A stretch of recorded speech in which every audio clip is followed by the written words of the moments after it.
que Lula precisa fazer para vencer a partir de agora, na sua opinião?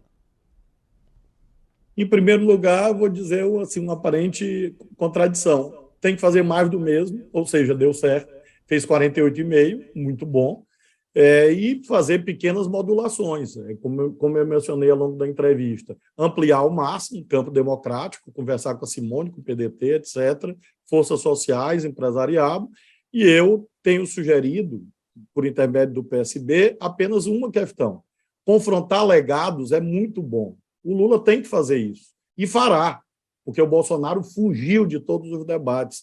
Fugiu em 2018 e fugiu agora em 2022, se escondendo atrás da batina de um falso padre. Agora ele não vai fugir. Então, confrontar legado é muito bom, porque ele vai tremer. Ele vai tremer porque ele sabe. A perna dele treme, a voz treme, o olhar treme. Vai ser bom demais. Agora, o Lula, além de fazer o confronto de legados, tem que ter um acento, eu diria, uma ênfase na prospecção, quer dizer, tangibilizar melhor as propostas, 4, 5 itens que são decisivos. Salário mínimo, qual é a política? Combate à fome, qual é a política? Investimento público para impulsionar oportunidades, movimentar a economia, qual é a política? 4, 5 itens para tangibilizar melhor nessa linha do centro do debate, que é a agenda econômica e social, e aí a gente ganha. Dia 30 vamos comemorar. Olha só, muita gente aqui te dando parabéns, falando, puxa, gosta do Flávio Dino, que bom que ele vai estar lá no Senado. Te dando parabéns aqui, hoje é o dia, claro, de dar parabéns a todos os eleitos pela urna eletrônica, pelo nosso sistema eleitoral brasileiro, que é um exemplo aí pelo mundo e que nem foi contestado ontem pelo presidente. Muito obrigada. Muito obrigada, Pois é, senador. Fabíola, e todas as dificuldades ainda tivemos esse saldo positivo. Agora o Bolsonaro não pode mais atacar a justiça eleitoral.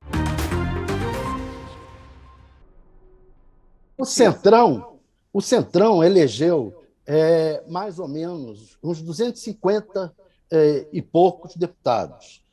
São 513 no total. Isso significa o seguinte: o Lula, se ganhar, ele vai ter cento e poucos deputados dos partidos que o apoiaram, de todos os partidos, e que Vai ter que se poderão vir a aproximar do apoiá-lo. Centrão, né? Como sempre. Não, não necessariamente, Não? porque se ele se juntar, não necessariamente, se ele juntar os outros partidos todos, são outros 250 deputados. O que vai ser? Vai rachar um pedaço do Centrão e vem de graça.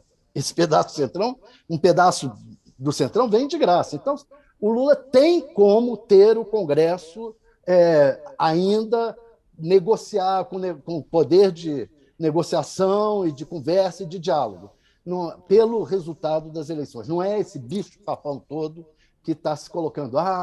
O Centrão. O Centrão elegeu metade do Congresso. A outra metade não é Centrão. Então, o Lula vai ter que ir para eles. Quem não é Centrão? PSDB, MDB, Solidariedade, uma série de partidos ali que não são do Centrão, que o Lula pode trazer para ele no eventual governo. Agora,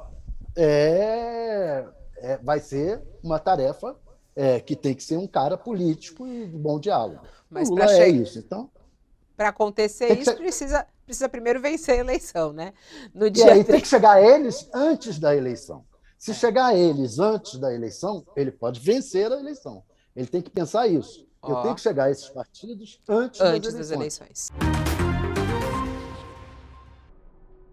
E a campanha pelo voto útil, para mim, foi a maior burrada, não por ser uma campanha pelo voto útil, porque isso é muito lícito, muita gente fez e deu certo. Os dois problemas são, primeiro, que os números estavam errados. O PT fez essa campanha tendo na cabeça que havia uma distância entre Lula e Bolsonaro, que no fim não tinha, não estava lá na urna. Então, toda a campanha foi feita gastando tudo que se tinha de apoio, de cartucho, queimando cartucho e queimando ponte, que ele vai precisar agora no segundo turno, e que vai ter que correr atrás. Ela foi feita de uma forma que ela dificultaria um eventual segundo turno. E mais que isso, uma coisa é a campanha pelo voto útil, de tipo, vamos acabar agora, você já conhece o Lula, já viveu governos do Lula, você sabe a diferença entre um governo e outro. E a outra campanha é o que foi feito pelos influencers. Hoje, rede social conta, tá aí o senhor Nicolas Ferreira, famoso Ken, deputado mais votado do Brasil para provar. Não dá para ficar xingando todo mundo de fascista, idiota, simplificando intelectualmente, xingando a mulher de louca e achando que as pessoas vão votar nisso, achando que é um projeto democrático, porque não é. E isso foi feito. A campanha do Vira-Voto é o quê? Primeiro, aquele vídeo dos artistas, que eu acho que o povo ainda não se ligou no toque de Midas, ao contrário. Eu até pus no meu artigo que um amigo meu que é lulista catou o vídeo para mandar na família dele, aquele dos artistas, que era uma música chata pra caramba, uma coisa MPB, de gente da minha idade, cara. Ele coisa assim, meu pai ia achar bonito, mas também não ia virar o voto dele, que ia achar coisa de velho. Enfim, mandaram aquilo emocionados. Ai, é nosso dever cívico, é nosso não sei o quê, blá, blá, blá, blá. Esse meu amigo falou, cara, eu não vou mandar isso no grupo da minha família, ele lulista. Se eu mando, eu vou virar uns 3 votos para o Bolsonaro, só de preguiça que vão ficar dessa gente. E existe um fator que eu acho que está sendo muito subestimado, que é a revolta que as pessoas têm contra a empáfia, contra a arrogância, contra o elitismo. E ela tem encontrado abrigo na direita que oferece esse discurso.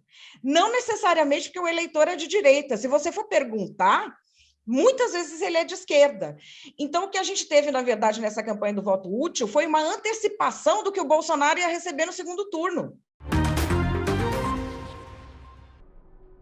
O que me assustou, por exemplo, foi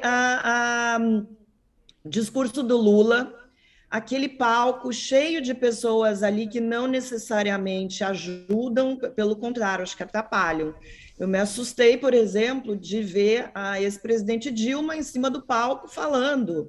O Lula fazendo um discurso de que há 4 anos ele estava preso e que essa votação dele era uma resposta àquilo tudo que ele tinha passado. Não é. É uma leitura muito limítrofe da realidade.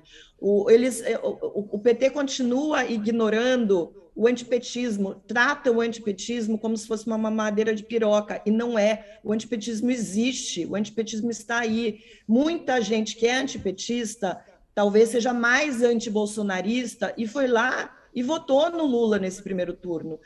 Vai votar no segundo também, mas tem gente que não. Então, eu acho que nesse momento tem empáfia, tem arrogância, tem um problema de leitura muito grave e que se o PT não entender, não conseguir fazer um diagnóstico desse momento presente, pode ter uma surpresa muito desagradável no segundo turno, porque essa eleição não está resolvida. Qual